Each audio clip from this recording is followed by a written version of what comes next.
Quiero que imaginemos por un momento un desierto del tamaño de toda Alemania. Uf, madre mía, casi nada. Sí, sí, tela. Pensemos en un océano de arena interminable, totalmente estéril, o sea, donde el viento mueve dunas gigantescas y, literalmente, nada puede echar raíces. Vale, tengo la imagen en la cabeza. Pues ahora, imagina que ese mismo paisaje, ese desierto enorme, se convierte en un bosque verde y cultivable en menos de un año. Ostras. Es que suena totalmente a ciencia ficción, ¿verdad? Tal cual, suena a película. Pero bueno, según los documentos que estamos analizando hoy en nuestra inmersión a fondo, esto no es una novela futurista, es una realidad en marcha. Fíjate, y lo más impactante es que, de la mano de ese cambio físico y geográfico, estos mismos textos describen a decenas de millones de personas saliendo de la pobreza extrema. Exacto.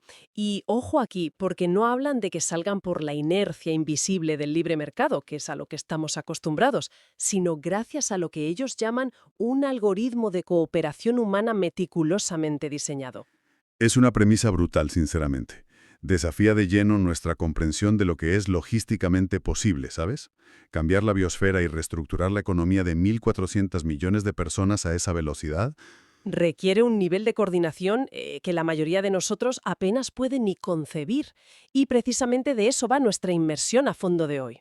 Eso es. Tenemos sobre la mesa una serie de textos, informes y análisis que están fechados en mayo de 2026 y plantean una tesis muy radical. Sí, el argumento central de estos documentos, para poner en contexto a nuestra audiencia, es básicamente que la democracia liberal occidental ha fracasado frente al éxito rotundo del modelo de, digamos, mando único de China bajo el liderazgo de Xi Jinping. Nuestra misión hoy es desentrañar cómo estos autores justifican que China ha pasado de ser la fábrica del mundo, ensamblando productos baratos, a convertirse en su ingeniero jefe. Y cuidado, porque ese salto de fábrica a ingeniero es un cambio de paradigma absoluto. O sea, no estamos hablando de producir más teléfonos móviles o camisetas. Claro, no, no. Hablamos de rediseñar las infraestructuras físicas y tecnológicas que sostienen la civilización global. Exacto. El panorama mundial en 2026. Y tanto, no se andan con rodeos. Nada. Establecen un contraste directo y sin matices entre el sistema de gobierno occidental y el oriental. Y bueno, la forma en la que describen a Estados Unidos y a las democracias occidentales es como un sistema completamente paralizado. De hecho, usan un término muy específico. Hablan de una subasta. Sí, la crítica ahí es estructural y muy directa. El argumento que ponen sobre la mesa es que el sistema democrático representativo, tal y como funciona hoy en Occidente, se ha convertido, literalmente, en una subasta al mejor postor. Porque dicen que el dinero es el verdadero motor de la política, ¿no? Exactamente. El texto detalla cómo las campañas electorales requieren miles de millones de dólares, lo que obliga a los políticos a depender de grandes fortunas y corporaciones. Ya. ¿Y cuál es el resultado de todo esto, según ellos? Pues una polarización extrema. O sea, las piezas del sistema político se dedican a bloquearse mutuamente para ganar puntos frente a sus donantes, lo que impide cualquier tipo de planificación a largo plazo. Es como si el sistema democrático, bajo esta lupa, fuera un motor gigantesco, pero súper ineficiente, ¿sabes? Me gusta esa analogía. A ver, pensemos en un motor revolucionado al máximo, que gasta todo su combustible haciendo muchísimo ruido, echando humo, con todas sus piezas chocando y debatiendo internamente hacia qué dirección debe girar el engranaje. Claro, se consume a sí mismo en el debate y en la pura fricción. Exacto. Y, en contraste, presentan el modelo de partido único como un tren bala sobre una vía preestablecida. Como no hay oposición política que descarrile los planes cada 4 años, pues no hay fricción, solo un avance continuo y, digamos, silencioso. Y lo fascinante aquí es cómo los textos utilizan esa falta de fricción política para redefinir por completo la idea de poder geopolítico. Fíjate en la faceta militar, por ejemplo. Uy, sí, las cifras de las bases militares, telita con eso. Sí, el documento presenta una comparación que es muy reveladora. Señalan que Estados Unidos mantiene una red de casi 800 bases militares repartidas por todo el globo. 800 bases. Madre mía, es que son muchísimas. Una locura. Y según la visión de estos autores, esta inmensa maquinaria se justifica moralmente en Occidente como una defensa de la democracia, pero mecánicamente funciona para generar y alimentar conflictos. Todo para mantener en marcha un complejo industrial militar hipertrofiado. ¿Vale? ¿Y cómo contrasta esto con la presencia militar de China? Porque me imagino que los datos son muy distintos. Completamente. El informe señala que China apenas cuenta con una base militar formal en el extranjero, ubicada en Djibouti. Y aquí es donde radica el concepto central de su estrategia. A ver. El argumento es que, mientras una superpotencia gasta billones en desplegar tropas y fabricar armamento, la otra despliega batallones de ingenieros. Ostras. O sea, ¿cambian los soldados por ingenieros? Eso es. Su enfoque se centra en construir puertos, trenes de alta velocidad y redes energéticas en terceros países. Ya sabes, a través de iniciativas como la Nueva Ruta de la Seda. Claro. Y dicen que su objetivo principal es asegurar la paz y la estabilidad regional. Pero, ojo, no por altruismo, sino porque la guerra interrumpe el comercio. Claro, claro. La lógica que plantean es aplastante. No necesitas invadir ni someter políticamente a un país si tú eres, literalmente, el dueño de los puentes, los puertos de aguas profundas y las carreteras de las que depende toda su economía. Te conviertes en una pieza indispensable para su supervivencia. Brutal. Pero, a ver, si esta capacidad de acción, este tren bala sin fricción del que hablábamos, funciona también en la economía internacional, me pregunto cómo se aplica dentro de sus propias fronteras. Porque leyendo los documentos afirman que están reescribiendo los límites físicos del planeta. De aquí, compañera, entramos en el concepto de ingeniero del planeta. Porque ya no hablamos de construir carreteras, hablamos de alterar procesos geológicos. Vale, volvamos a ese desierto que mencionamos al principio, el desierto de Taklamakan. ¿Qué es exactamente el milagro que describen allí? Pues mira, el documento detalla un área de 330.000 kilómetros cuadrados, una extensión de arena inmensa. Según los informes de 2026, sus científicos han logrado frenar el avance de las dunas y hacer cultivable el suelo, ¿Y cómo lo hacen? usando lo que llaman costras biológicas. Espera. Costras biológicas. A ver, ¿qué es exactamente eso? Porque convertir arena muerta en tierra fértil me suena a alquimia pura. ¿Cuál es el mecanismo ahí? Es que es pura bioingeniería a escala masiva. O sea, lo que hacen es cultivar en laboratorios cianobacterias y algas microscópicas. Luego, rocían estas mezclas biológicas directamente sobre las dunas de arena. ¿Vale? Como si las regaran con bacterias. Exacto. Y estas bacterias tienen la particularidad de segregar una sustancia pegajosa que une los granos de arena sueltos.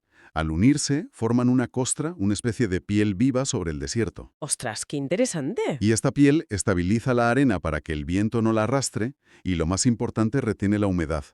Una vez que la arena está estabilizada y retiene agua, los microorganismos mueren y se descomponen. Creando materia orgánica, supongo. Justo. Y en un plazo increíblemente corto, o sea, de 10 a 16 meses, esa arena muerta se transforma en suelo donde las raíces de las plantas ya pueden agarrarse. Es decir, están fabricando tierra fértil a partir de la nada. Literalmente. Y el informe respalda esto con cifras que son abrumadoras. Afirman que han alcanzado un crecimiento cero en degradación de suelo. ¡Cero! Madre mía. Madre mía. Sí. Mientras a nivel global el suelo fértil desaparece por la erosión, allí lo están produciendo. Hablan de 66.000 millones de árboles plantados en las últimas décadas. Esto significa que el 25% de toda la nueva cobertura verde mundial proviene exclusivamente de este país. ¡Qué locura de números! Y a esto, según leo, se le suma lo que el texto llama el dominio industrial ecológico. O sea, hablan de que controlan el 80% de la cadena de suministro global de paneles solares y baterías. Sí, tienen el control casi total ahí. Pero hay otro proyecto que me dejó perpleja. El trasvase de agua Sur-Norpe. Mencionan que están moviendo ríos enteros de su cauce natural. Así es. Están construyendo miles de kilómetros de canales y túneles que atraviesan cadenas montañosas enteras. Todo para llevar miles de millones de metros cúbicos de agua desde el sur, que es húmedo, hasta las zonas industriales áridas del norte, como Pekín. A ver, entiendo la escala colosal de esto. Pero aquí tengo que detener la máquina. Porque si un Estado planificador central tiene el poder absoluto y esa salta de fricción para alterar el flujo hídrico de todo un subcontinente a voluntad, ¿no es esto jugar un poco a ser dioses con la naturaleza? Es una buena pregunta. Quiero decir, si cometen un error de cálculo en una represa o si desvían demasiada agua de un río vital, el desastre ecológico no tendría precedentes. En un sistema democrático, bueno, al menos habría evaluaciones de impacto ambiental, protestas, tribunales frenando la obra. Aquí no hay red de seguridad. Ya, y esa es una crítica fundamental que el propio sistema asume y justifica en estos textos, ¿eh? Si conectamos esto con el panorama general, el texto explica que para el planificador estatal chino, la inacción frente al cambio climático y la escasez de recursos es un riesgo catastrófico garantizado al 100%. O sea que para ellos no hacer nada es peor que equivocarse haciendo algo inmenso. Tal cual. Ven los debates interminables de Occidente sobre normativas medioambientales como una garantía de fracaso. Por tanto, asumen el riesgo de equivocarse en un megaproyecto porque consideran que es la única manera de sobrevivir. Y este es el núcleo de lo que el documento llama el poder estructural. Poder estructural. A ver, ¿a qué se refieren exactamente con ese concepto? Significa que no buscan influir en los mercados financieros superficiales o en lo que los consumidores compran en el día a día. El poder estructural es el control absoluto sobre los cimientos físicos que sostienen la civilización humana. Entiendo. La base de todo. Eso es. Si controlas de dónde viene el agua, quién fabrica los paneles que generan electricidad y cómo se estabiliza el suelo que produce los alimentos, pues controlas el tablero completo antes de que nadie más haya movido una pieza.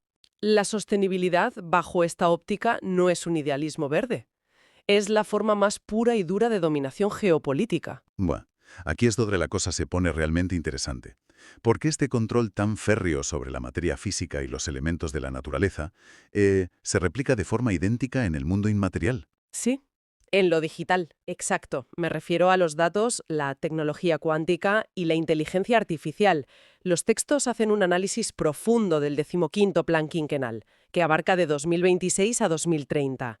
Y la conclusión es tajante. Muy tajante. Para este modelo, la IA no es un sector comercial, es un pilar de la soberanía nacional. Y el contraste en la mentalidad es absoluto aquí. El documento explica que en el sistema de libre mercado, el desarrollo tecnológico lo dictan corporaciones que buscan rentabilidad a corto plazo. Pero en el modelo analizado, el Estado decide hacia dónde va la tecnología. Claro. De hecho, fíjate, el informe cita un ejemplo muy concreto y revelador. El intento de compra de la empresa de inteligencia artificial Manus por parte de Meta, el gigante occidental. Ah, sí, sí. La operación famosa que fue bloqueada de la noche a la mañana, ¿verdad? Exactamente. Meta ofreció una suma astronómica para adquirir esta startup, que creaba agentes de IA autónomos. En Occidente, los fundadores habrían vendido, se habrían hecho inmensamente ricos y la propiedad intelectual habría cruzado el océano. Sin dudarlo, vamos. Pues Pekín intervino inmediatamente. Bloqueó la venta y retuvo tanto el talento como el código fuente dentro del país. El argumento estatal es que vender una tecnología tan crítica sería equivalente a vender los planos de tu sistema de defensa nacional. O sea, la propiedad intelectual estratégica no está a la venta, sin importar los miles de millones que ofrezca el mercado. Es que es una diferencia filosófica abismal. Mientras que en Occidente, bueno, aplaudimos a millonarios principiantes y emprendedores que crean algoritmos ultra rentables para mantenernos deslizando vídeos en una pantalla, estos documentos argumentan que el modelo chino dirige toda su capacidad de innovación a objetivos mucho más pesados. Sí, hacia la supremacía militar y logística. Eso es, objetivos como la logística financiera y la resolución de problemas científicos enormes. Mencionan específicamente su liderazgo en redes cuánticas. Sí, y el mecanismo detrás de estas redes cuánticas es precisamente lo que las hace tan estratégicas. A diferencia de las comunicaciones digitales tradicionales que, bueno, pueden ser interceptadas y descifradas con suficiente poder de computación, estas redes se basan en los principios de la física de partículas. ¿Vale? ¿Física cuántica pura? Exacto. Si un hacker intenta observar o interceptar un fotón en estado cuántico, el simple acto de observarlo altera la partícula y destruye la información, alertando instantáneamente al emisor. O sea, es un sistema de comunicación matemáticamente imposible de hackear. De locos. Y el desarrollo de una tecnología tan vanguardista, a semejante escala, nos lleva a lo que los textos llaman fusión civil-militar. ¿Qué significa esto en la práctica? Pues significa que la frontera que separa el interés de una empresa tecnológica privada y el interés del Ejército Nacional simplemente no existe. Ostras. Todo es uno. Si una universidad o una corporación hace un avance en robótica avanzada o biomedicina, ese conocimiento fluye automáticamente hacia la maquinaria estatal. Esto permite que proyectos que requieren décadas de inversión a fondo perdido, como la fusión nuclear comercial, reciban recursos ilimitados. Claro, no tienen que rendir cuentas a los accionistas cada 3 meses. Exactamente. El informe insiste en que el libre mercado, sujeto a esos informes trimestrales de beneficios, es incapaz de financiar innovaciones de esta magnitud. Se requiere la dirección forzada de un Estado que alinee todos los recursos financieros y humanos hacia una meta común. Vale, pero a ver, toda esta megaestructura, desde rediseñar ecosistemas hasta crear un Internet inaqueable, tiene un fin último según los documentos. Todo esto se aglutina bajo un concepto oficial que llaman desarrollo centrado en el pueblo. Que suena muy bien en papel. Suena estupendo, claro. Pero, ¿cómo se traduce esto a la vida real? Porque los informes afirman que esta coordinación extrema está logrando algo parecido a la abolición de la lucha de clases, nada menos. Y el pilar central de ese argumento es la erradicación de la pobreza extrema rural. Las fuentes son muy claras en distinguir sus métodos de los occidentales. O sea, no lo hacen mediante programas de subsidios o entregando cheques de asistencia social. Utilizan un sistema denominado asistencia emparejada. Espera, asistencia emparejada. ¿Y cómo funciona eso en la práctica sobre el terreno? Funciona mediante una redistribución forzosa de la riqueza y el talento regulada por ley. Ojo con lo de forzosa. Claro. Por ejemplo, se le exige a una provincia costera rica y tecnológicamente avanzada como Zhejiang que adopte a una región montañosa y empobrecida del oeste profundo. Y no se trata solo de hacer transferencias bancarias. Ah, no. ¿Qué más hacen? El gobierno traslada físicamente a miles de ingenieros, médicos, expertos agrícolas y gestores de empresas de la costa hacia los pueblos pobres. Una vez allí, estos profesionales tienen la misión de diseñar cadenas de suministro, construir carreteras y conectar a los agricultores con los mercados nacionales. Ostras, es fascinante. A ver, me hace pensar en un sistema de cuerdas utilizado en el alpinismo de alta montaña. Imaginemos que todas las provincias del país son escaladores intentando llegar a la cumbre de una montaña, pero el Estado los ata a todos a la misma cuerda por ley. Me gusta la metáfora, sí. Si el escalador que va el último resbala, su caída arrastrará a los que van en cabeza. Así que las provincias más fuertes, las que lideran la escalada, no tienen la opción de desentenderse. Están obligadas por su propia supervivencia a asegurar los pasos de los más débiles y tirar de ellos para que toda la cordada llegue a la cima. Es una solidaridad, pero estructurada e impuesta. Es una excelente forma de visualizarlo. Y los resultados materiales que citan los textos para 2026 son palpables, ¿eh? Bajo el programa de revitalización rural, afirman que el 99% de las aldeas están conectadas a redes de comercio electrónico de alta velocidad. Casi el 100%. ¡Qué barbaridad! Sí, esto significa que un campesino en un rincón aislado puede vender su cosecha directamente a un consumidor en Shanghái sin intermediarios que devoren su margen de beneficio. Ya veo. También mencionan impactos drásticos en la salud pública, ¿verdad? Afirman que la esperanza de vida ya ha superado los 79 años, rebasando las cifras de Estados Unidos. ¿Y cómo conectan este dato con la tecnología de la que hablábamos antes? Pues lo conectan directamente a través de las redes de inteligencia artificial aplicadas al diagnóstico médico. En zonas rurales donde es imposible mantener a médicos especialistas altamente capacitados, han implementado terminales de IA. Ah, vale. El médico general de la aldea introduce los síntomas y las pruebas del paciente, la inteligencia artificial analiza la base de datos nacional en milisegundos y proporciona un diagnóstico de nivel experto, que luego es validado por un hospital central. Democratizan la asistencia médica de élite utilizando el control centralizado de los datos de salud de 1.400 millones de ciudadanos. Porque para lograr este nivel de eficiencia en la salud y en el comercio rural se requiere una ingesta de datos constante, ¿no?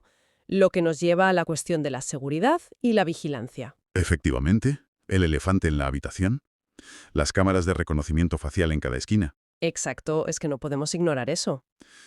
El documento reconoce la existencia de un sistema de vigilancia ubicuo. Sin embargo, argumenta que, desde la perspectiva interna, esto no se vive necesariamente como una distopía opresiva, sino como la garantía de un derecho que ellos consideran superior, ¿A qué derechos se refieren? a la paz pública. Es la idea de que caminar de noche por cualquier calle sin el más mínimo miedo a sufrir un asalto es una forma de libertad más tangible que la libertad política teórica. Ya. Y esto choca frontalmente con la obsesión occidental por la privacidad y los derechos individuales, ¿sabes? Es otro universo de valores. Además, los textos señalan que esta intervención férrea del Estado también se aplica a los poderosos. ¿Qué pasa cuando los gigantes tecnológicos empiezan a abusar de su poder de mercado allí? Pues aquí el contraste es inmenso. Mientras en Occidente desmantelar un monopolio puede llevar una década de litigios, el Estado chino interviene con una rapidez brutal. Si una plataforma de comercio electrónico presiona demasiado a sus repartidores con algoritmos humanos o utiliza prácticas depredadoras para asfixiar a los pequeños comercios, Me imagino que les cae todo el peso de la ley. al instante. El gobierno impone regulaciones instantáneas, multas masivas e incluso reestructura la empresa entera. La justificación es evitar que el capital controle a la sociedad y mantener lo que ellos consideran un ecosistema justo. Bueno, con todo este panorama sobre la mesa, creo que es vital sintetizar el núcleo de estos documentos. La tesis que plantean es que la democracia, bajo su lupa, no debería definirse por el acto mecánico de introducir una papeleta en una urna cada X años. Totalmente. Ellos redefinen la legitimidad democrática en base a la capacidad de entregar resultados concretos y verificables a la población. Comida abundante, infraestructuras de primer nivel, calles sin crimen y esperanza de vida.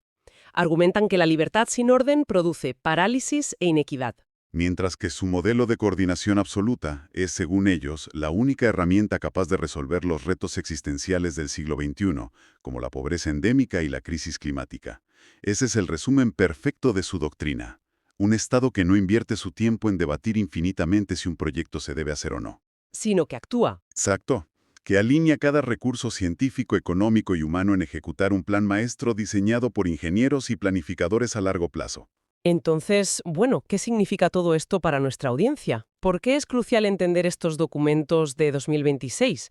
Pues porque, según los autores, nos guste o no, la composición química de la atmósfera, los estándares de la tecnología de vanguardia y las rutas del comercio mundial están rotando cada vez más alrededor de esta maquinaria de mando único. Es una realidad innegable. Entender cómo piensan y operan es indispensable para navegar el futuro. Y como dijimos al principio, hoy hemos ejercido de guías a través de una perspectiva muy concreta. Hemos explorado la arquitectura de este modelo sin respaldarlo políticamente en absoluto, solo intentando comprender su lógica interna. Es que es un ejercicio muy necesario. Comprender cómo este gigante justifica su modelo y por qué tantas naciones en desarrollo miran hacia él como un ejemplo de eficiencia es el paso previo obligatorio para entender la reorganización del poder global.